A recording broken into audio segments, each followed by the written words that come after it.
books in May, including 4 by Guy Gavriel Kay, so he's getting his own chapter below.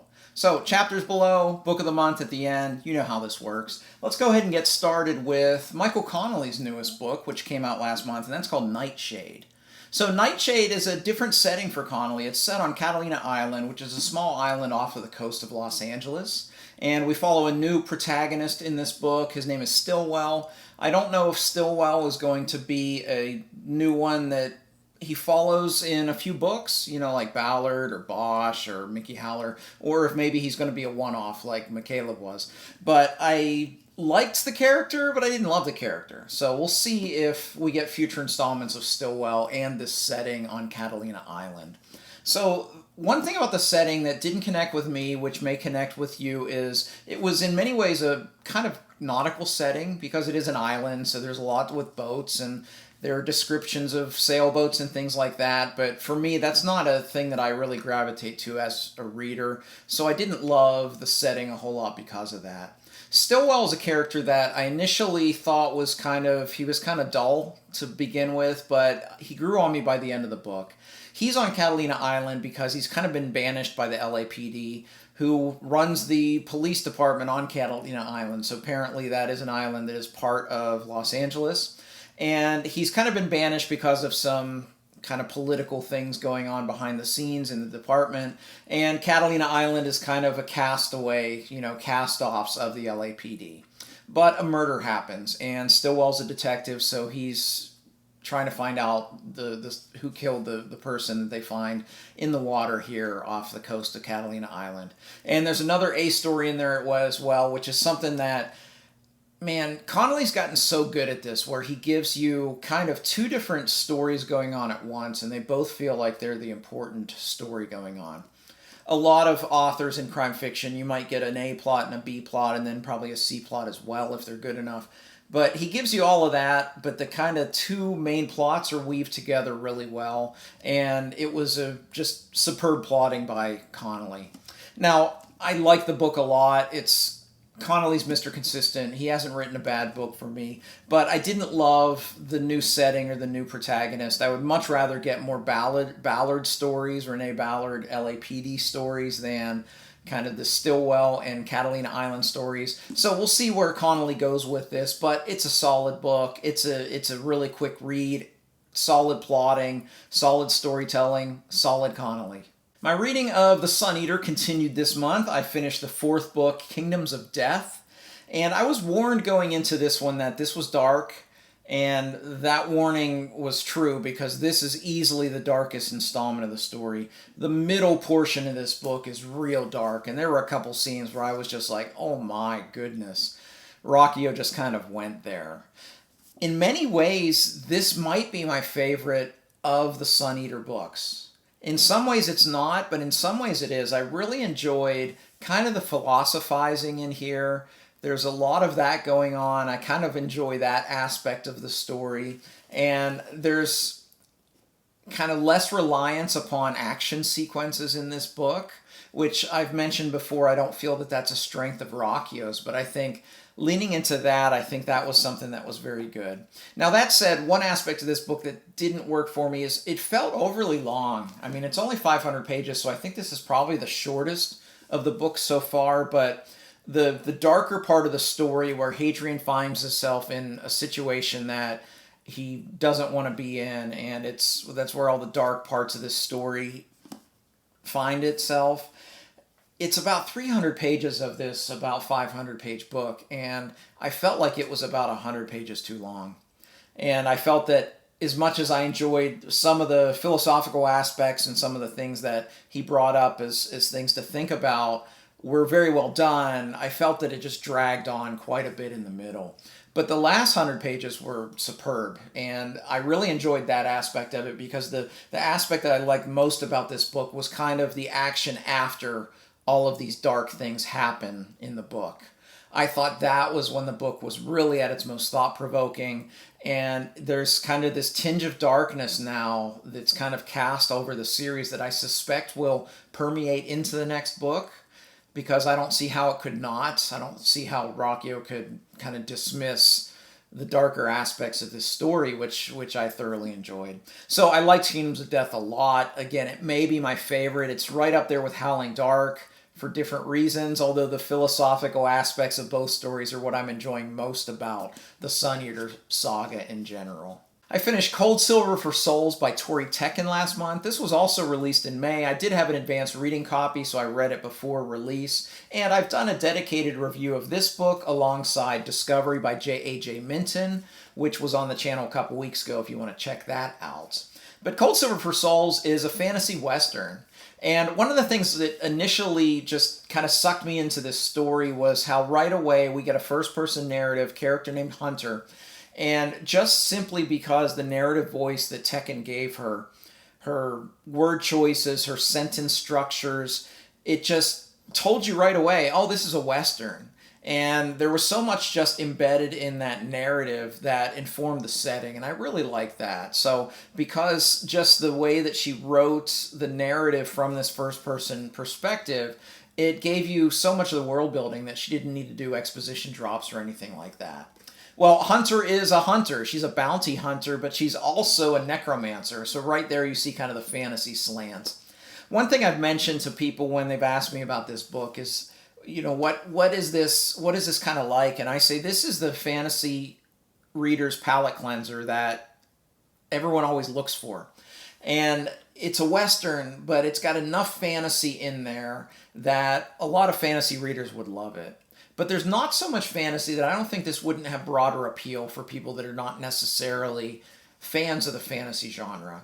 Because the magical elements are toned down. It's not like a hard magic system or whatever. You know, there's kind of this tether that she has as a necromancer to this dead body that follows her around. And there's some question there. But there was none of this kind of annoying over-explaining that we kind of get with a lot of modern fantasy authors when they're dealing with their magic systems. So I like that. But the other thing that's really great about this book is just how fast-paced it is. I mean, it's not a real long book. It's only about 300 pages, but I put it down in 2 days because it was so fast-paced and it was so compelling. I just enjoyed my time with this one. It is listed as book 1, which I'm really excited for that. And we did get an afterword or an epilogue at the end that told you a little bit, showed you a little bit of what could be next for this story. But the story as itself, I just dropped a bookmark. The story as itself kind of revealed itself in the last half. And I liked how Tekken kind of hid the narrative, at least the plot of where exactly it was going, and then you see how all the elements came together so satisfactorily at the end. But I really enjoyed Cold Silver for Souls by Tori Tecken. I'll definitely be continuing this series when the next books are released. Let's go next to Turncoat by Jim Butcher, which is the 11th book in the Dresden Files series, which those of you that know the Dresden Files, you know what's next for me is Changes. I look forward to reading that sometime in the next quarter. Well, Turncoat, it starts with a bang. Literally the first paragraph sets this crazy plot, fast-paced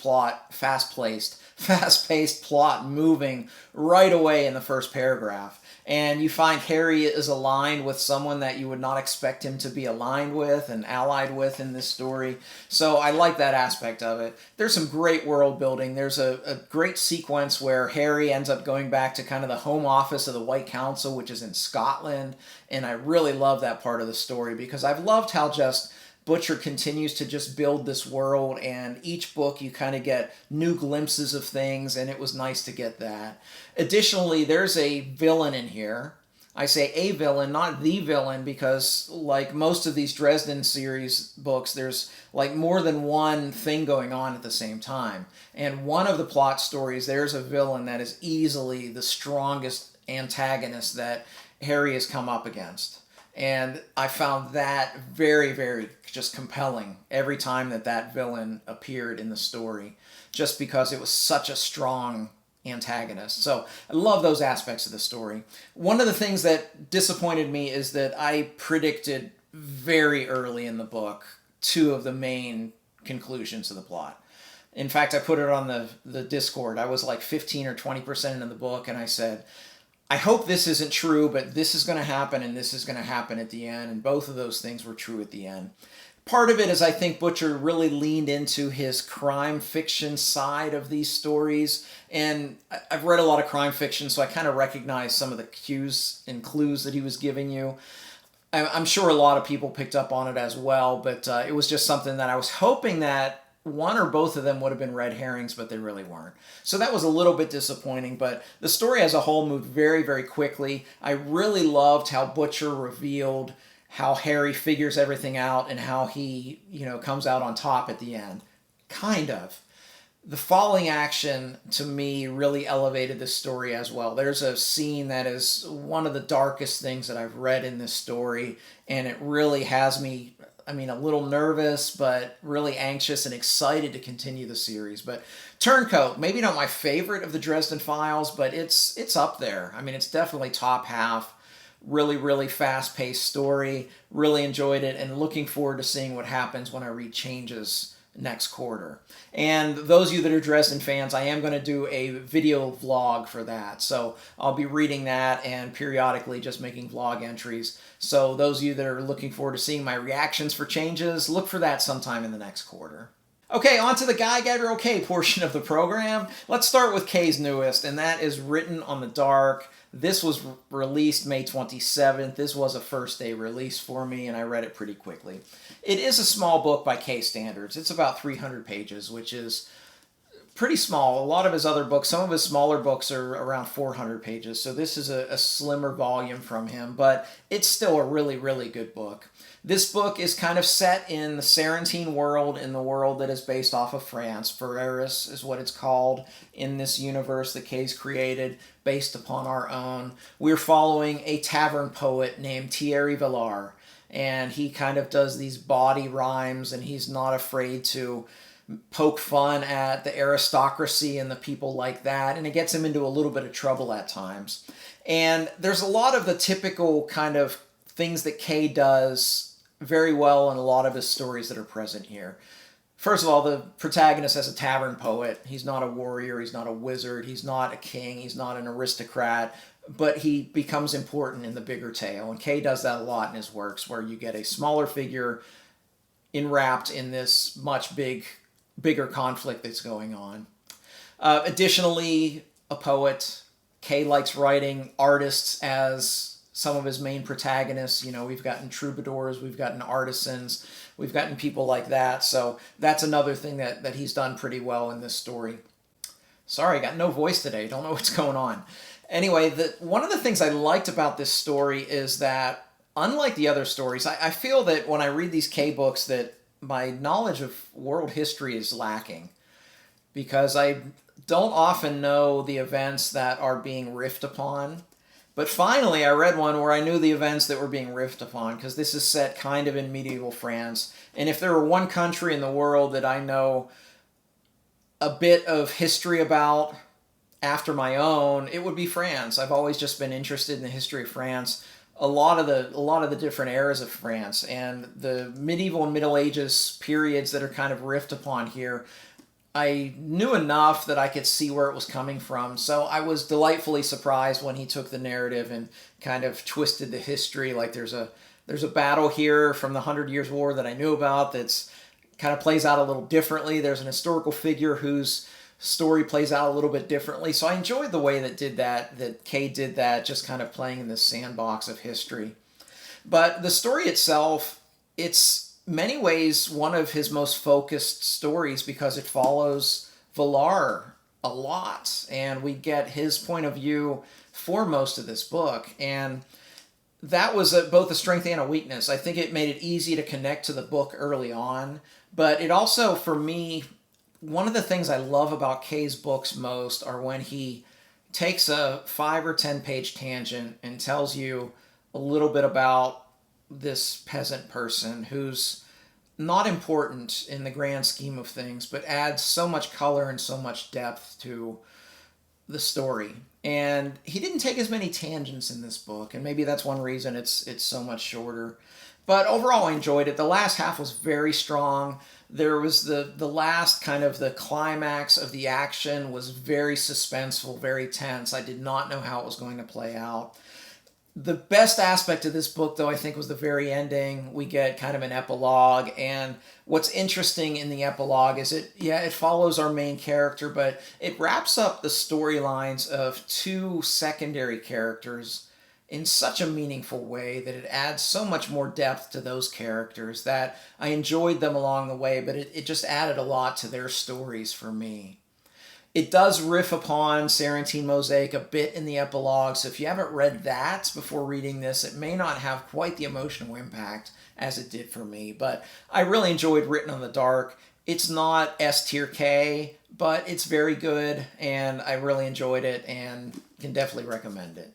Let's go next to the work of Kay that is considered by most his worst book.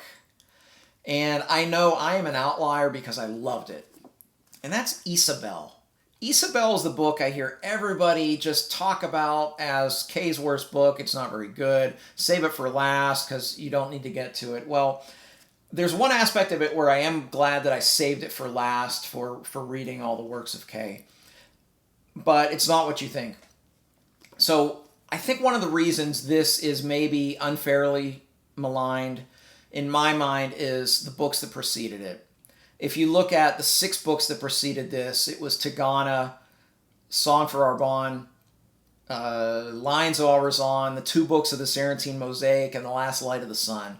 I mean, you could probably consider 4 of those masterpieces. And this isn't a masterpiece. It's also not S tier K, although I did give it 5 stars on my Goodreads. But it's very good, but it's also quite different from those. At this point in Kay's career, he had written these great kind of historical fantasies, or whatever you want to call them, and that became kind of his signature as an author. Well, this is different. This is set in our world, and it's a lot more magical, a lot less historic in nature, but there is still a good amount of history. Ysabel follows a teenage protagonist. He's a boy from Canada, and he's in Provence with his father, who's a photographer.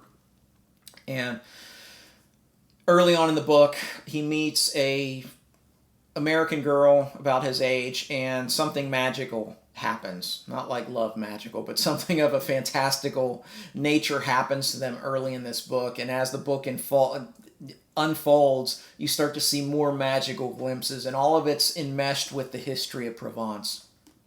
So in many ways, he's doing a lot of the things that he does really well in his more historical kind of fantasy novels, except this time it's from a real area and talks about, the Roman legions when they conquered here and all the different things that happened in this area of Provence. And I thought it added a great weight to it.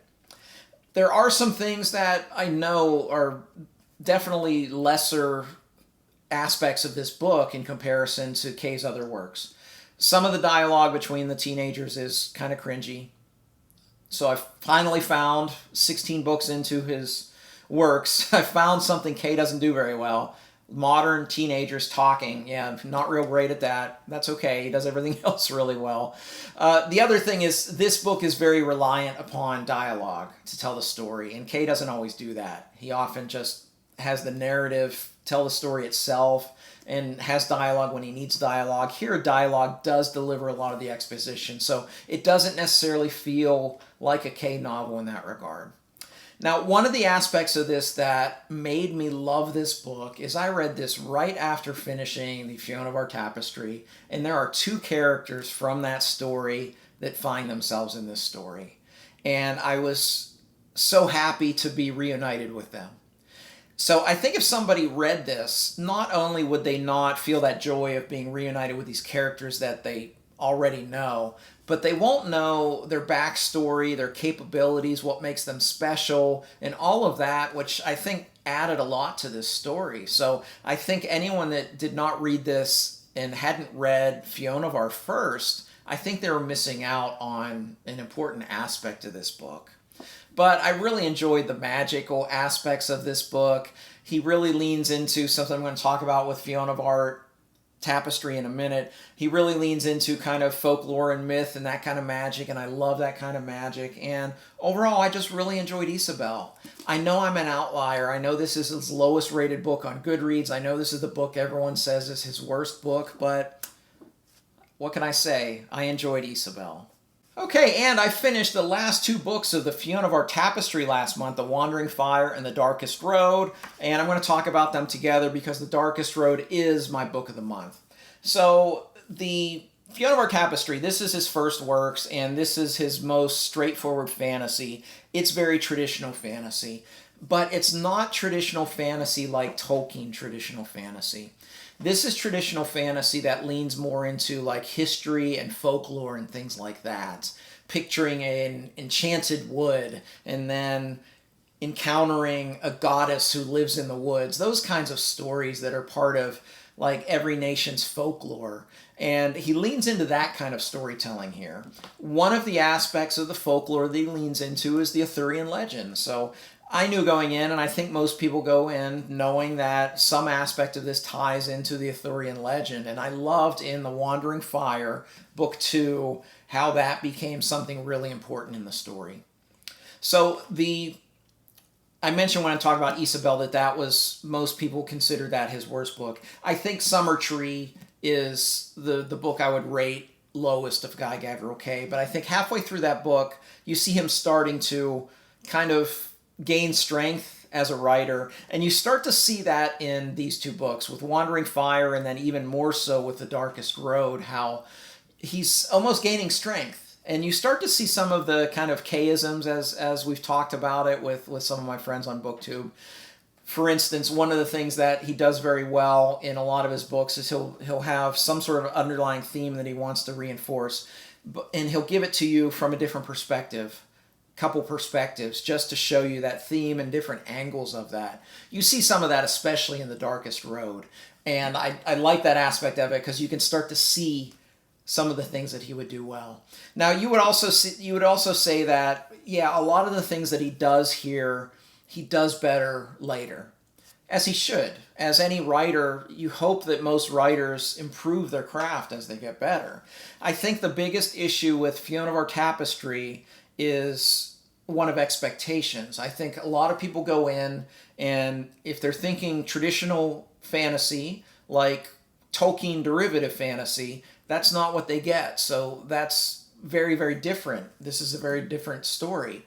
So that's one aspect of it. And the other thing is just knowing Kay's super high level of the rest of his works. Yeah, it doesn't measure up. The Darkest Road comes close, though. I was really surprised when I got to the end of this book how emotionally moved I was. I had connected with a lot of these characters a lot more deeply than I thought I had originally. And the other aspect of this story that really impressed me was at the very end, there's a really great battle, and it's so perfectly drawn. And there's one scene in here that Brandon Sanderson, I know, but imitated in A Memory of Light when he finished The Wheel of Time, which I think is so cool of Sanderson to kind of pay homage to Guy Gavriel Kay while finishing a work of Robert Jordan, kind of paying tribute to those guys. I did a video, I don't know, a year or two ago, where I compared and reviewed Tigana by Kay and Tress of the Emerald Sea by Sanderson. And I talked about how a lot of times they're trying to do the same things. Their approach is just so different. So it's easy to talk about this one scene in The Darkest Road that Sanderson then wrote later. And you can see just the whole delivery of it is so different. Sanderson, he's very flamboyant and hyperbolic and over the top, and it makes you kind of like cheer. And the same scene by Kay, which Sanderson took from here, Kay writes it just really nuanced and not hyperbolic at all. A lot of subtlety, and thematically it felt so different even though it was doing the same theme. So it's just very interesting to me. I wanted to bring up that one little scene here because it just really made me think about it. But I like the ending a lot of Fiona of Our Tapestry. I think Darkest Road had a really superb ending. There is a little bit of, I don't know, putting some characters together to make people happier at the end that I didn't really think worked. But besides that, I thought it was a really, really great story.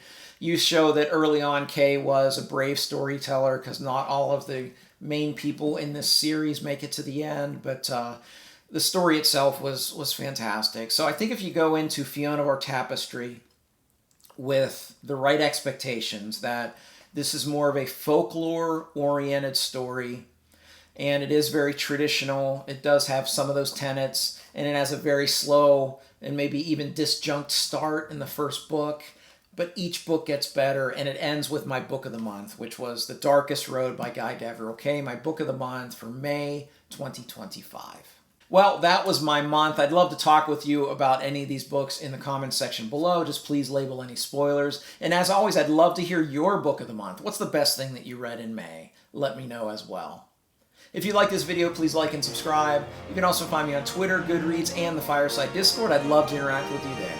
As always, thank you for watching. Until next time, goodbye.